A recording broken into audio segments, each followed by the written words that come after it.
My name is Inverna Toland, and I'm 29 years old. Have you ever been banned from your own family's event because of your job?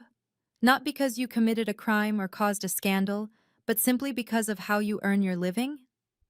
That's exactly what happened to me at my stepmother's charity gala, where 500 of the city's elite gathered to celebrate philanthropy and compassion. The irony wasn't lost on me. What Victoria didn't know was that the man funding her entire event, the CEO she desperately needed to impress, was someone much closer to me than she could have ever imagined.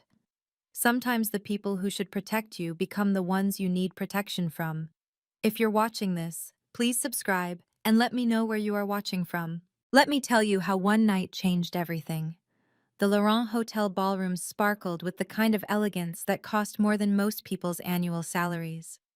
Crystal chandeliers cast dancing lights across 500 guests in designer gowns and custom tuxedos.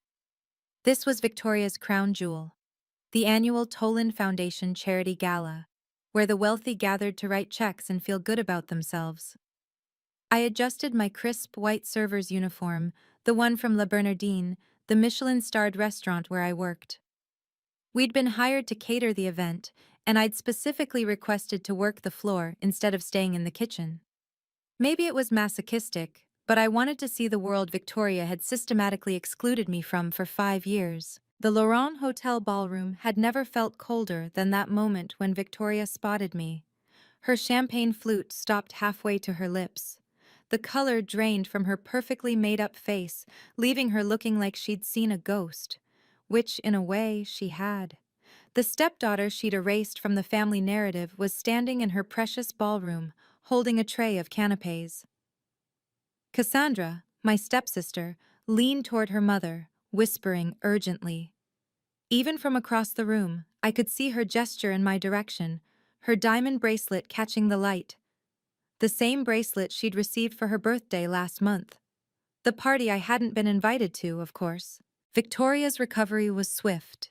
She straightened her spine, plastered on her charity gala smile, and began moving through the crowd toward me with the determination of a heat-seeking missile. But she wasn't coming to greet me. No, I recognized that look.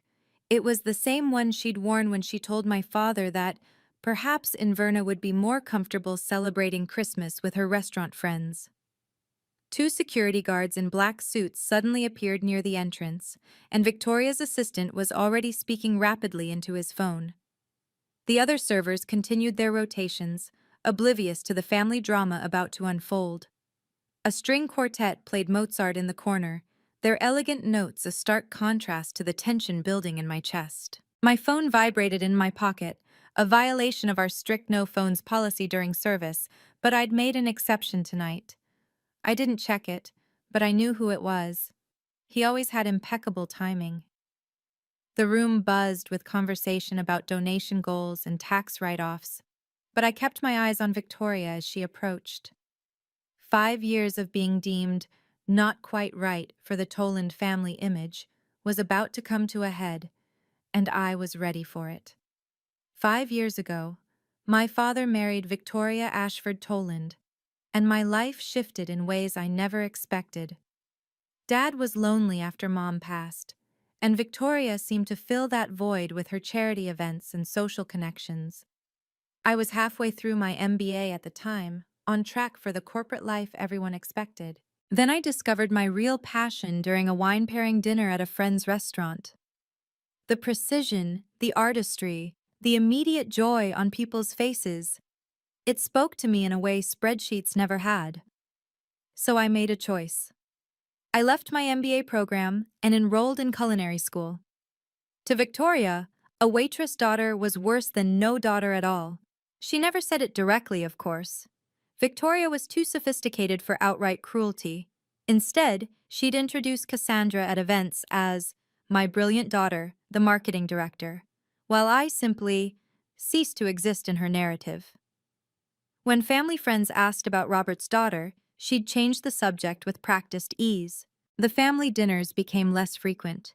The holiday invitations got lost in the mail. The family vacation photos on Facebook featured everyone but me. Dad would call afterward, apologetic but never quite willing to confront his wife. "You know how Victoria is about appearances," he'd say, as if that excused everything. What hurt most wasn't the exclusion itself, it was the gradual acceptance of it. Relatives stopped asking why I wasn't at gatherings. Mutual friends learned not to mention me around Victoria. Even Dad started introducing Cassandra as his daughter at his company events, while I became Inverna. She works in the city. But here's what they didn't know. I'd graduated from Yale before any of this. My failure was choosing passion over prestige, craftsmanship over corner offices. And while they were erasing me from the family history, I was building something entirely my own. The whispers started before Victoria even reached me. Her society friends, the ones who lunch at private clubs and vacation in the Hamptons, had noticed the family drama unfolding. "Is that Robert's daughter?" Aunt Helen's voice carried across her table. "What is she doing here?" "Serving drinks, apparently," her husband George replied with a snort. How embarrassing for Victoria. A cluster of Cassandra's friends, all influencers and trust fund babies, pulled out their phones, sensing drama worthy of their Instagram stories. One of them, a blonde named Madison, who'd never worked a day in her life, laughed loud enough for me to hear. "Oh my God, she's actually wearing a server's uniform. This is too much." Robert, my father, stood near the auction display, surrounded by his business partners. When our eyes met across the room, something flickered in his expression. Shame, regret, maybe both. Then he turned away, suddenly fascinated by a painting he'd never bid on.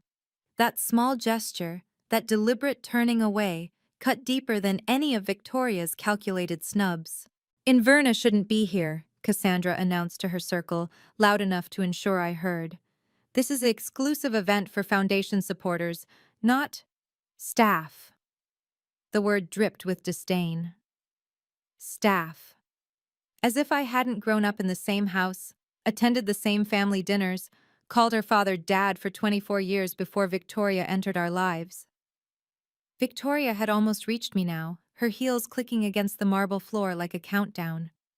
Behind her, I noticed the security guards beginning to move, trying to look casual as they positioned themselves strategically. The entire ballroom seemed to lean in, 500 guests suddenly interested in our corner of the room. My phone vibrated again. 2 short pulses, his signal that he was close. I kept my expression neutral, professional, even as Victoria's shadow fell across my tray of carefully arranged canapés. The consequences of walking away would ripple far beyond this ballroom. La Bernardine had fought hard for this catering contract. It was our biggest account, worth nearly $500,000 annually. My manager, Chef Bernard, had made it crystal clear. "This event keeps our doors open in Verna. We cannot afford to lose the Toland Foundation." If Victoria had me ejected, if she made a scene, it wouldn't just be my job on the line. The entire restaurant could lose the contract. 23 employees depended on that revenue. Sous chefs, line cooks, servers who were putting kids through college. My pride wasn't worth their livelihoods. Then there was Dad. For all his weakness, he was still my father. If I fought back publicly, if I embarrassed Victoria at her signature event, she'd make him choose. And we both knew who he'd choose. He'd already proven that by looking away moments ago. The last thread connecting me to my mother's memory, to the family home where her piano still sat in the living room, would snap completely.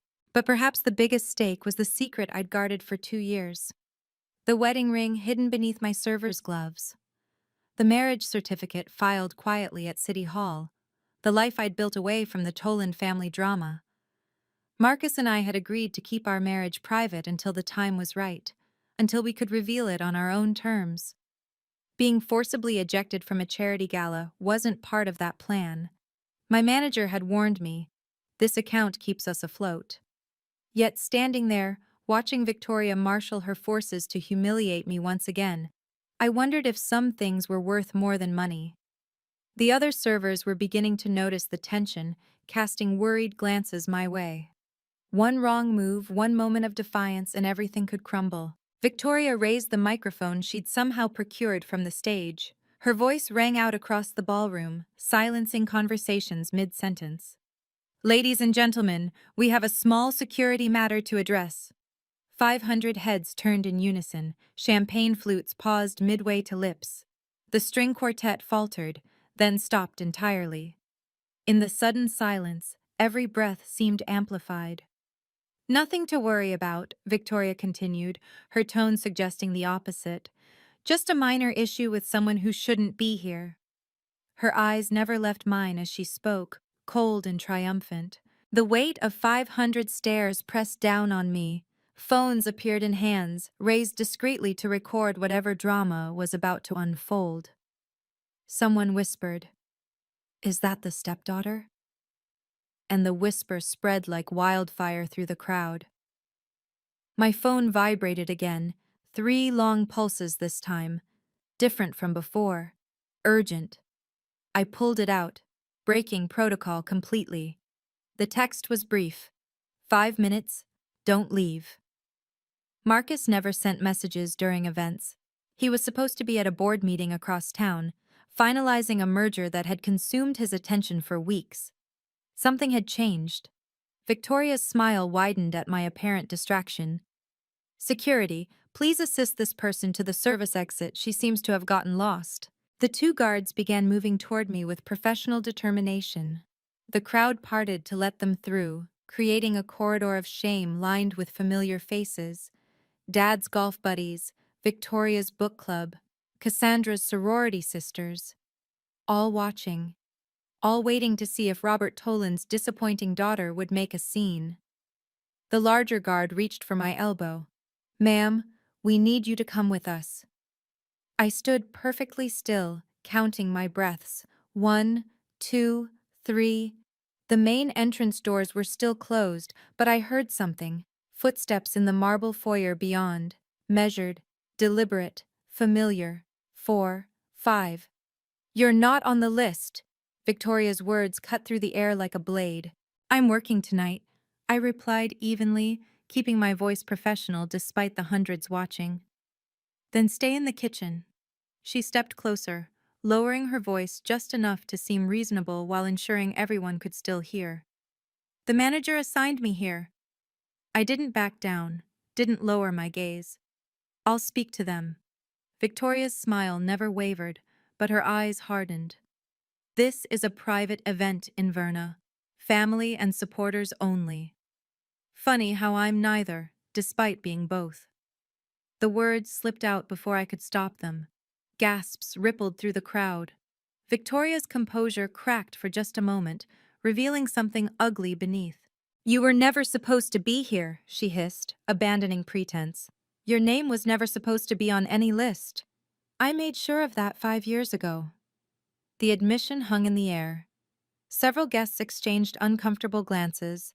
Even Cassandra looked surprised by her mother's open hostility. "Mrs. Toland," the security guard interrupted, clearly uncomfortable with the family drama. "Should we?" "Yes," Victoria snapped. "Remove her, now."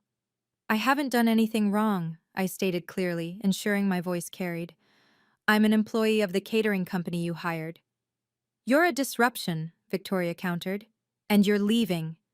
Robert finally spoke from across the room. "Inverna, please, don't make this harder." Those 7 words from my father hurt more than all of Victoria's venom. Don't make this harder, as if I was the one causing problems by simply existing in the same space. The security guard reached for my arm again. This time I didn't resist, but I also didn't move.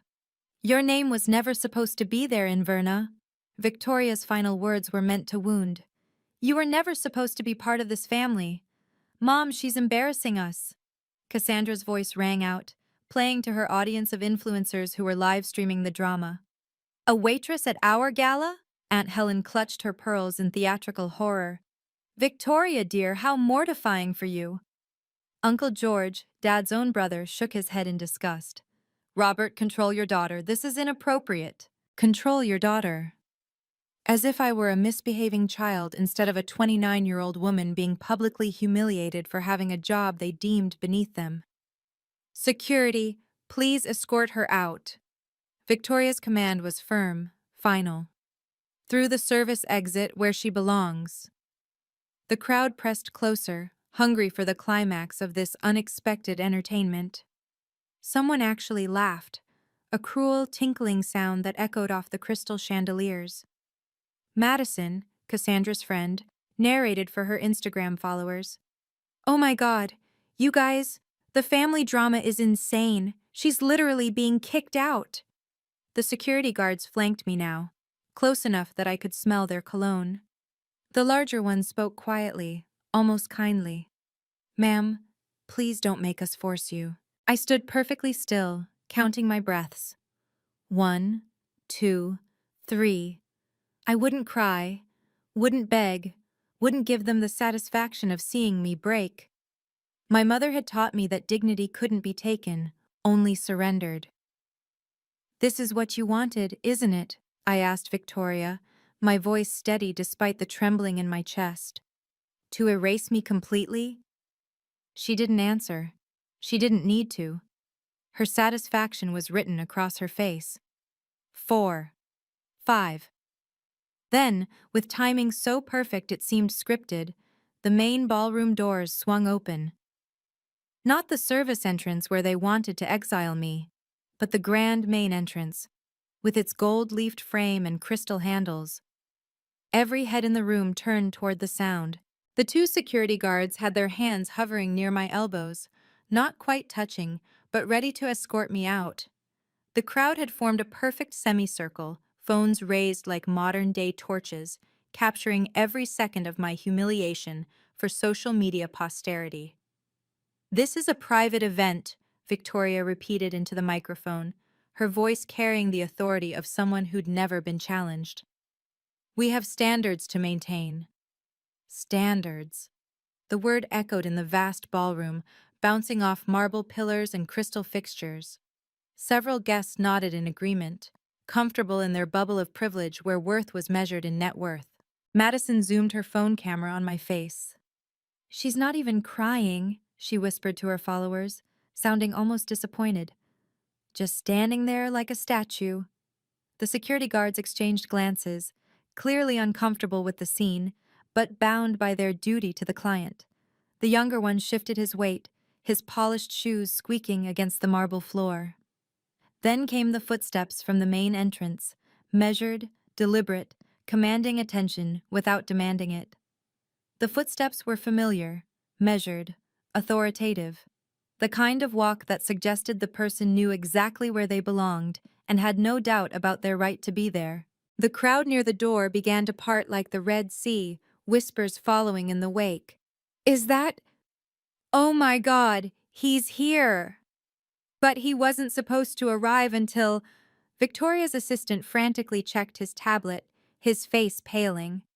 "Mrs. Toland," he stammered, but she waved him off, too focused on her victory to notice the shift in the room's energy. The security guards hesitated, looking toward the entrance. Even they sensed that something had changed, that the power dynamic in the room was about to shift dramatically. The footsteps stopped just inside the doorway, and for a moment, the entire ballroom held its breath. If you've ever been judged for your job or felt like family should accept you as you are, hit that subscribe button. This story is about to take a turn that nobody in that ballroom expected.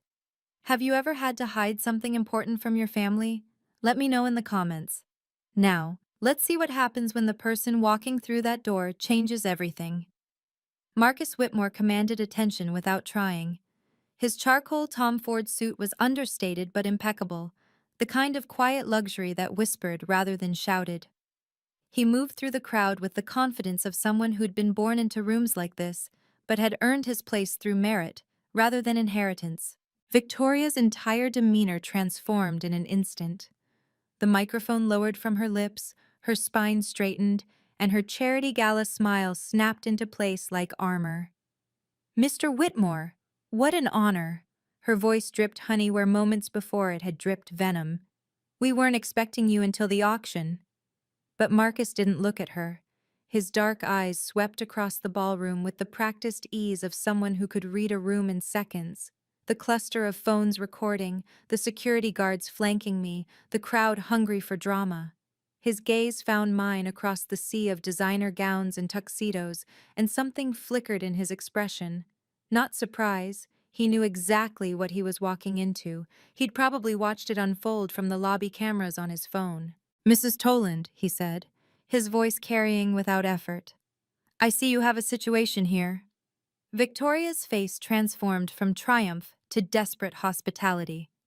The most powerful man in the room, the one whose company's $50 million commitment over 5 years made her gala possible, had arrived at the worst possible moment. Or perhaps, from my perspective, the perfect one. "Just a minor misunderstanding," she chirped, gesturing for the security guards to step back. "Nothing to concern yourself with." But Marcus was already walking toward us, each step deliberate. The crowd parted for him the way they'd parted for the security guards, but with reverence rather than curiosity. He wasn't looking at Victoria anymore.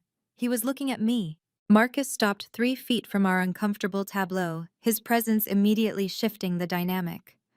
The security guards instinctively stepped back, responding to an authority that had nothing to do with physical intimidation and everything to do with power. His gaze moved from my face to my left hand, lingering for a fraction of a second on the thin gold band barely visible beneath my server's glove. Anyone watching would have missed it, but I saw the muscle in his jaw tighten, the only sign of his carefully controlled anger. "Let me introduce you to," Victoria began, but Marcus raised his hand slightly, a gesture so subtle yet effective that she stopped mid-sentence. "I see you have a situation here," he repeated, his tone conversational, but with an edge that made several nearby guests take an involuntary step back. "Someone being removed from your event?" Victoria's laugh was nervous, tinkling like broken glass. "Oh, just a small staffing confusion. This person," she couldn't even say my name, "isn't supposed to be in the main ballroom." "Interesting." Marcus's eyes never left mine. "And why is that?" The question hung in the air like a challenge. Victoria glanced between us, and for the first time tonight, uncertainty flickered across her face. Something about the way Marcus was looking at me, the way he'd positioned himself between me and the security guards, didn't fit the script she'd written. She's just catering staff," Cassandra supplied helpfully, missing every social cue that would have told her to stay quiet. "We have standards about who mingles with our donors." "Standards," Marcus repeated, tasting the word like wine he was about to send back. "Tell me more about these standards." His eyes lingered on my left hand for a fraction of a second. The wedding ring I'd hidden under my glove seemed to burn against my skin. "Just a small misunderstanding," Victoria said, her voice pitched higher now, desperate to regain control. "This person isn't supposed to be here." "She's just the help, Mr. Whitmore," Cassandra added with a dismissive wave, still filming everything for her followers. "My stepsister thinks she can crash our events just because she's related to us." The words hung in the air like a confession. Several guests exchanged uncomfortable looks. Even they could sense Cassandra had said too much. "Your stepsister," Marcus said slowly, as if tasting each word, "who you're having security remove." "She's embarrassing the family," Aunt Helen chimed in, emboldened by mob mentality. "Showing up here in a server's uniform, trying to pretend she belongs." "The girl's a waitress," Uncle George added with undisguised contempt. "Has been for years. Dropped out of her MBA program to play with food." Each word was another nail in their coffin, though they didn't know it yet. The crowd leaned in, sensing the tension but not understanding its source. Madison zoomed her camera on Marcus's face, then mine, then back again. "Just the help?" Marcus's voice was dangerously quiet now. A few board members who knew him well enough took involuntary steps backward. They'd heard that tone in hostile takeover meetings. Then, unexpectedly, he laughed. Not a warm laugh, but the kind that made the temperature in the room drop several degrees. "Just the help," he repeated, shaking his head. "Mrs. Toland, you really have no idea who you're throwing out of your event, do you?" Victoria's smile faltered completely now. I don't understand what you mean. No, Marcus agreed, his voice carrying to every corner of the silent ballroom. You really don't. The entire room held its breath, waiting for whatever revelation was about to detonate Victoria's carefully constructed world. Mrs. Toland, do you know who this woman is? Marcus's question cut through the silence like a scalpel. Victoria's chin lifted defiantly. Unfortunately, yes, my husband's daughter from his first marriage. No. Marcus took a step closer to me, his presence warm and solid. Do you really know who she is? Confusion rippled through the crowd like a stone dropped in still water. Victoria's eyes darted between us, her social antenna finally picking up signals she'd been too arrogant to notice before. The way Marcus had positioned himself, the way he looked at me, the way his hand had clenched when the security guards touched my arm. What do you mean? Victoria's voice had lost its commanding tone. I'm asking if you know anything about her beyond your prejudices, Marcus continued, his voice carrying that dangerous calm that preceded corporate bloodbaths. Do you know where she graduated from, what she's accomplished, who she is beyond your narrow definition of success? She's a waitress, Cassandra supplied unhelpfully, still not reading the room. She serves food for a living.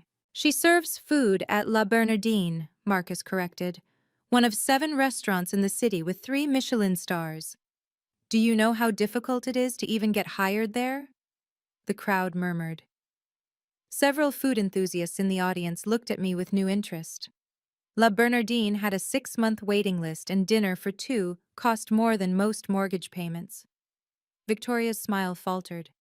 What does it matter where she— It matters, Marcus interrupted, because you're about to learn exactly who you've been humiliating for the past 20 minutes. I looked at Marcus and gave him the smallest nod. Permission. It was time. Then let me introduce you properly, he said, and the ballroom seemed to hold its breath. Marcus moved to stand beside me with the fluid grace of a dancer, each movement deliberate and meaningful. When he took my hand in full view of 500 guests, the gesture was both tender and declarative, a claim, a protection, and a challenge all at once. Gasps erupted across the ballroom like fireworks. Someone dropped a champagne flute. It shattered against the marble, the sound sharp in the stunned silence that followed. What? What are you doing? Victoria's voice cracked, her composure finally shattering like that champagne glass. Cassandra's phone slipped from her suddenly nerveless fingers, clattering on the floor.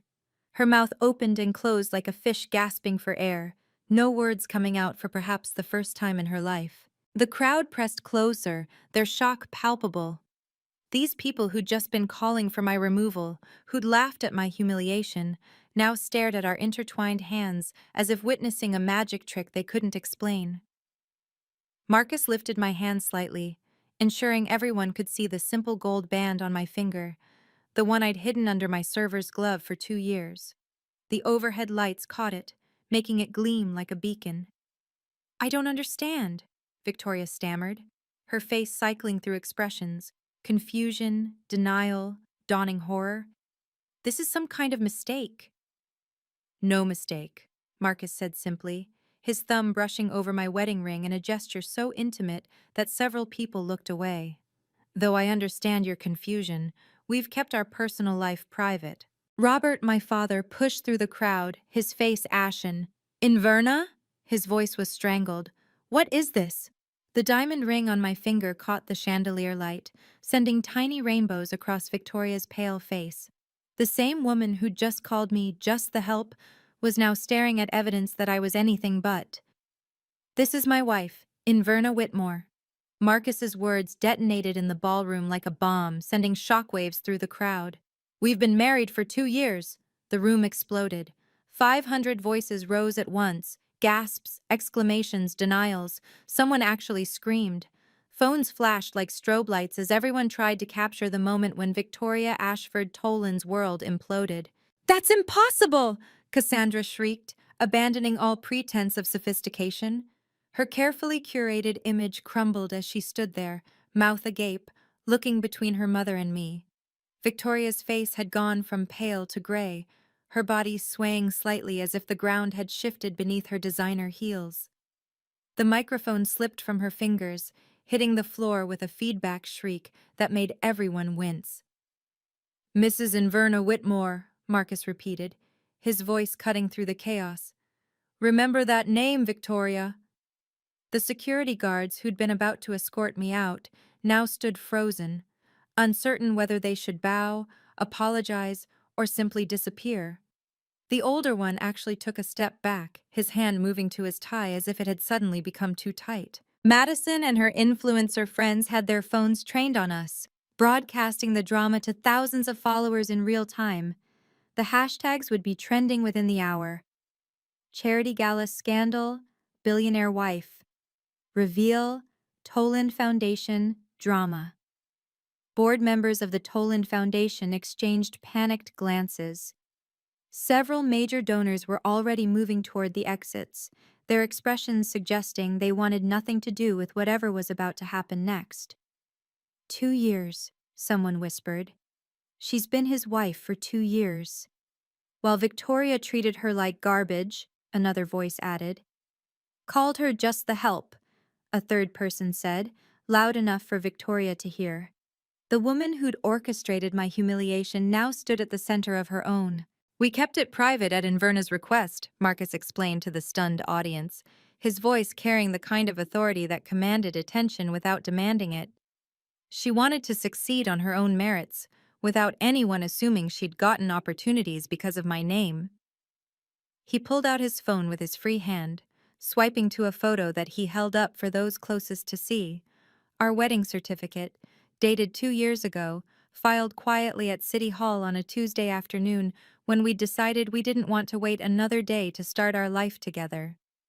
"But I won't stand by while she's humiliated," he continued, his voice hardening, "especially by people who should have celebrated her achievements instead of diminishing them." Victoria stammered, her usual eloquence destroyed. We didn't. How could we have known?" "You could have known by asking," Marcus replied. "By showing interest in her life instead of systematically excluding her. By recognizing that she owns 50% of La Bernardine, where she chooses to work service because she loves the craft, not because she has to." Another wave of gasps. La Bernardine, the restaurant with a 6-month waiting list, where a tasting menu cost $800 per person. I wasn't just a waitress there. I was an owner. "She's a James Beard Award nominee," Marcus continued, each revelation another nail in Victoria's social coffin. "She graduated summa cum laude from Yale before you even met her. She speaks 4 languages and could have worked at any Fortune 500 company, but she chose to follow her passion instead." Robert looked like he'd been punched. "Inverna, why didn't you tell me?" "When would I have told you, Dad?" I finally spoke, my voice steady. "During the family dinners I wasn't invited to, the holidays I spent alone, the 5 years you let her erase me." "About our sponsorship contract." Marcus's tone shifted to pure business, the warmth he'd shown me replaced with corporate steel. Victoria's head snapped up, panic flooding her features. "The contract is ironclad, you can't—" "Whitmore Holdings is withdrawing," Marcus announced to the room. "Effective immediately." "You can't!" Victoria's voice cracked with desperation. "We have an agreement. 5 years, $50 million. "Check clause 15, Marcus said calmly, though his hand tightened around mine. "Breach of professional conduct that brings negative publicity to any party or their representatives." He gestured to the phone still recording, the hundreds of witnesses to Victoria's cruelty. "Publicly humiliating my wife certainly qualifies. Wouldn't you agree?" The foundation's board members were already pulling out their phones, frantically calling their lawyers. Gerald Morrison, the board chair, looked like he might have a stroke. "Victoria, what have you done?" "50 million, someone whispered. "That's 60% of their operating budget." "The Children's Hospital wing," another voice added. "The scholarship program." Each whisper was another cut to Victoria's reputation. She'd just destroyed 5 years of guaranteed funding because she couldn't resist humiliating someone she deemed beneath her. "This is vindictive," Victoria tried, grasping for any leverage. "You're punishing charitable causes because of a personal matter." "No," Marcus corrected. I'm enforcing a contract clause that exists specifically to protect all parties from behavior like yours. Besides, Whitmore Holdings will redirect those funds to other charities, ones that understand the value of treating all people with dignity. 3 other major donors were already approaching Marcus, their expressions making it clear they were reconsidering their own commitments. If Whitmore was out, they wanted to know why. If Whitmore's out, we're reconsidering too, Harrison Banks announced, loud enough for everyone to hear. Victoria's empire was crumbling in real time. Can you imagine the look on Victoria's face? If you've ever wanted to see someone who judged you eat their words, smash that like button. This next part shows exactly what happens when you burn bridges with the wrong person. What would you have done in my position? Reveal it immediately or wait like I did? Comment below and don't forget to subscribe for more stories about standing up for yourself with class. Marcus pulled out his phone and called his legal team, deliberately putting it on speaker so everyone could hear. The room fell silent except for his voice and the tinny response from his chief counsel. Jennifer, I need you to cancel all Toland Foundation contracts immediately. All of them, sir? The lawyer's voice was crisp, professional. That's 5 years of commitments totaling $50 million. All of them, Marcus confirmed. Cite Clause 15, breach of professional conduct. I'm sending you video evidence now. Several people were already uploading their recordings, the scandal spreading across social media in real time. The Toland Foundation's reputation, built over 20 years, was being destroyed in 20 minutes. Other sponsors began stepping forward. Harrison Banks from Banks Industries approached, followed by Margaret Chen from Chen Technologies and David Kumar from Kumar Pharmaceuticals. If there's a culture problem at the foundation, Banks announced, we need to reassess our involvement. Agreed, Chen added, looking directly at Victoria. We donate to organizations that reflect our values. This display suggests a serious misalignment. The murmuring grew louder. 3 more sponsors meant another $30 million in jeopardy. The foundation's entire budget was evaporating because Victoria couldn't treat her stepdaughter with basic human decency. Kumar pulled out his phone. I'm calling an emergency meeting of the Donor Advisory Council. This needs to be addressed immediately. Victoria swayed on her feet, gripping the edge of a table for support. This is ridiculous. You're destroying 20 years of charitable work over a family dispute. No, Marcus corrected coldly. You destroyed it the moment you decided someone's worth was determined by their job title, the moment you used your position to humiliate someone you considered beneath you. Board members were already huddling in corners, whispering about emergency protocols and damage control. The gala meant to celebrate philanthropy had become its funeral. Please, let's discuss this privately, Victoria pleaded, abandoning all pretense of control. Her perfect makeup was cracking, mascara smudging as tears threatened. Like how you privately humiliated my wife? Marcus asked, his voice carrying across the silent ballroom. In front of 500 witnesses? I finally spoke, my voice calm but firm. Victoria, you made your choice. You chose image over family, status over substance. You could have told us, she said desperately, if we'd known who you married. That's exactly why we didn't tell you, I interrupted. Because it shouldn't matter who I married. You should have treated me with respect regardless. I learned from you, Victoria, I continued, meeting her gaze steadily. Image is everything, right? Well, now everyone can see your true image. Cassandra tried to approach me, her hands outstretched in supplication. Inverna, please, we're family. You can't let him do this. Family? I asked quietly. Was I family when you told everyone I was just the help? When you filmed my humiliation for your Instagram followers? She flinched as if slapped. I didn't mean... You meant every word, I said simply. You just didn't expect consequences. The board members had finished their hushed conference. Gerald Morrison stepped forward, his face grave. Victoria, we need to discuss your position as chair immediately. This incident has created a crisis of confidence in the foundation's leadership. You can't remove me, Victoria's voice pitched toward hysteria. I built this foundation. And you may have just destroyed it, Morrison replied coldly. The emergency board meeting is tomorrow at 9 a.m. I suggest you bring legal counsel. Robert finally found his voice. Inverna, please, don't do this. Think of all the good the foundation does. I am thinking of it, Dad. That's why it deserves better leadership. The board members converged on Victoria like sharks scenting blood. Gerald Morrison's voice cut through the chaos. We need an emergency meeting, tonight. This is a disaster for the foundation, another board member, Patricia Wells, said loudly enough for everyone to hear. 20 years of reputation destroyed in one evening. More sponsors approached Victoria, their intentions clear before they even spoke. We'll be reviewing our commitments, they said, one after another, like dominoes falling. Cassandra made one last desperate attempt at damage control. Inverna, I'm sorry. I didn't mean those things. Please, can we talk? Your apology is 5 years too late, Cassandra. I turned away from her, feeling Marcus's supportive presence beside me. The security guards who'd been about to throw me out now stood awkwardly at the edges of the drama, clearly wishing they could disappear. The older one actually approached Marcus. Sir, we had no idea. We were just following Mrs. Toland's orders. I know, Marcus said simply. You were doing your job. Unlike Mrs. Toland, I don't blame people for that. The pointed comment made Victoria flinch.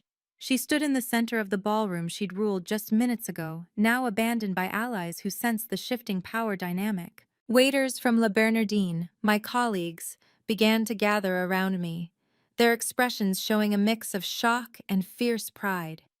They'd watched me face this humiliation with dignity, and now they witnessed my vindication. Should we continue service? My manager, Chef Bernard, asked quietly. He'd emerged from the kitchen, having heard the commotion. I looked at the chaos around us, board members arguing, sponsors leaving, Victoria standing alone in her designer gown like a queen without a kingdom. No, I said clearly. La Bernardine is withdrawing from this event, effective immediately. The next morning, the scandal was everywhere. Charity Gala, disaster foundation chair humiliates billionaire's wife, ran across the business section of the Times. The social media clips had gone viral overnight, with millions of views and counting. The foundation held its emergency board meeting at 9 a.m. sharp.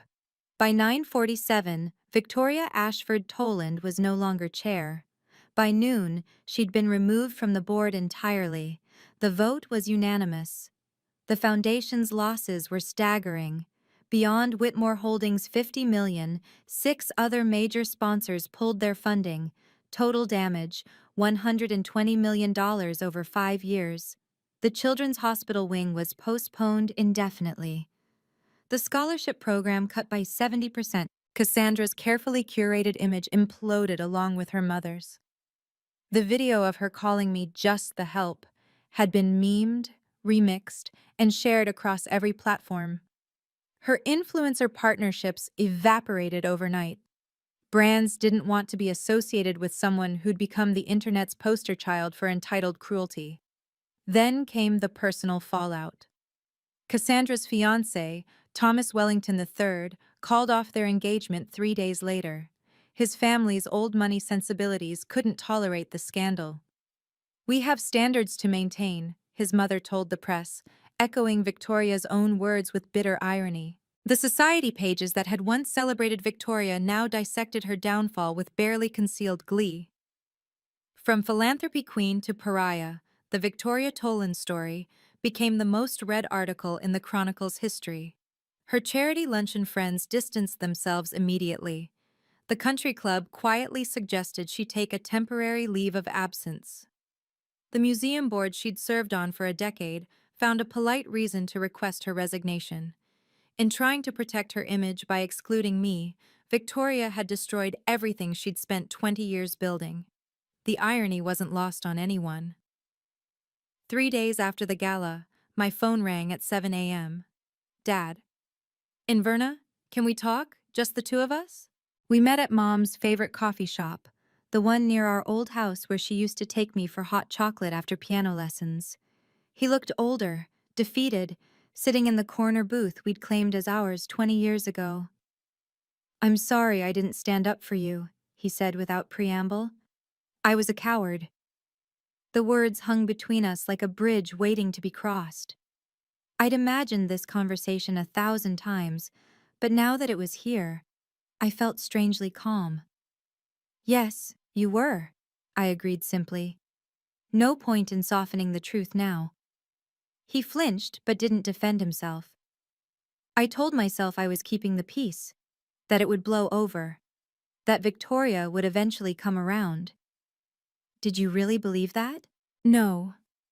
The admission seemed to physically pain him. "I knew what she was doing. I was afraid of being alone again after your mother died." "So you chose her comfort over mine?" "Yes." Tears ran down his face, and he didn't wipe them away. "And I lost you because of it. The truth is, Inverna, I lost the best part of our family when I let Victoria erase you. Dad, I needed you to choose me just once." "I know, God, I know. Can you ever forgive me?" I looked at this man who'd raised me, who'd taught me to ride a bike and had walked me down the aisle at my secret wedding, because despite everything, I'd still wanted my father there. "I can try," I said finally, "but Victoria can't be part of this. If you want a relationship with me, it's just us." "She's moving out," he said quietly. "The divorce papers were filed yesterday." Life after the gala felt surreal but authentic in a way it hadn't been for years. I still worked service at La Bernardine 3 nights a week, but now I did it openly, without hiding my wedding ring or pretending to be someone I wasn't. My colleagues treated me differently, not with the deference I'd feared, but with a deeper respect. They'd seen me face humiliation with dignity and come through it without losing myself. "You could have destroyed her from day one," my fellow server Antoine said one evening. "But you waited. You let her show her true colors." "I never wanted to destroy anyone," I replied, polishing wine glasses for the evening service. "I just wanted to be left alone to live my life." Marcus and I went properly public after the gala. We attended events together, but I kept working because I loved it. The food world embraced us, a power couple who understood that passion mattered more than pedigree. The James Beard Award nomination I'd kept quiet about became public knowledge. Food and Wine magazine did a profile. The billionaire's wife who chooses to wait tables. But the story wasn't about Marcus.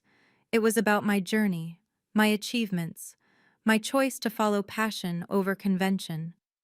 Chef Bernard promoted me to service director, a role that let me train new servers while still working the floor.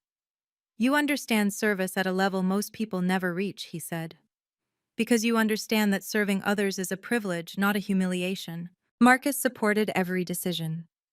"I fell in love with the woman who chose happiness over status," he reminded me one evening as we prepped for service together, him helping as a volunteer runner, just for fun. "Why would I want you to change now?" I never needed their approval. I needed my own. 6 months after the gala, my phone buzzed with a text from an unknown number. But I recognized the writing style immediately. Formal, carefully worded, desperate. "Inverna, I hope this message finds you well. I've had time to reflect on my actions and realize how wrong I was. I would very much appreciate the opportunity to apologize in person and perhaps start fresh. Could we meet for coffee? Victoria." I stared at the message for a long time. The woman who'd tried to erase me from existence now wanted to reconcile. Marcus found me in our kitchen, phone in hand. "She wants to meet," I said simply. "What do you want?" he asked, knowing better than to influence my decision. I typed my response carefully, each word deliberate. "Victoria, I appreciate you reaching out. I hold no anger toward you, but I also have no interest in pretending we're family. We can coexist at any future family events involving my father, but that's the extent of what I'm comfortable with. I wish you well in your future endeavors, but our relationship ends here. Inverna." Her response came quickly. "Please reconsider." I've changed. Respect is earned, Victoria, not demanded, I replied. And it starts with accepting boundaries when they're clearly stated. Please don't contact me again. I blocked the number and felt a weight lift. Setting boundaries wasn't cruel. It was necessary. Some relationships couldn't be repaired, and that was okay. Dad understood. We had dinner every Sunday now, just the two of us, rebuilding what Victoria had tried to destroy. He never mentioned her, and I never asked. "You're stronger than I ever was," he said one evening. "No, Dad. I just learned earlier that my worth doesn't depend on anyone else's approval." "Your mother would be proud," he said softly. "I know," I replied. "I am too." Looking back now, I realized that night at the gala wasn't about revenge. It was about revelation. Victoria revealed who she truly was, and the consequences were simply the natural result of her choices. Here's what I learned. Your worth isn't determined by your job title or bank account. It's not measured by which events you're invited to or which people claim you as family. Worth is intrinsic. You carry it with you whether you're serving champagne or drinking it. Success isn't just about climbing ladders others have built. Sometimes it's about building your own ladder, even if others can't see where it leads. I chose passion over prestige, authenticity over approval, and I've never regretted it. Family isn't just about blood or marriage certificates. It's about who shows up, who sees your value when you're at your lowest, who celebrates your choices even when they don't understand them. Marcus, my colleagues at La Bernardine, the friends who stood by me, they're my real family. Setting boundaries isn't cruel or vindictive, it's an act of self-respect. You don't owe anyone access to your life, especially those who've shown they'll use that access to hurt you. Forgiveness doesn't require reconciliation. You can wish someone well from a distance. The best revenge, truly, is living well on your own terms. Not to spite anyone, but because your happiness isn't dependent on their validation. Victoria lost everything trying to protect an image. I gained everything by refusing to sacrifice my truth for anyone's comfort. If you're reading this because someone in your life makes you feel less than because of your choices, know this. Their inability to see your worth doesn't diminish it. You don't need their invitation to belong. You already belong exactly as you are. Your value doesn't need their validation. Thank you for listening to my story. If you've ever been judged by family for your choices, know that you're not alone. Your value doesn't come from their approval. What's the worst thing a family member has said about your job? Share in the comments. Let's support each other. And if this story resonated with you, please subscribe and hit the notification bell. I share new stories every week about standing up for yourself with dignity. Remember, the best revenge is living well on your own terms,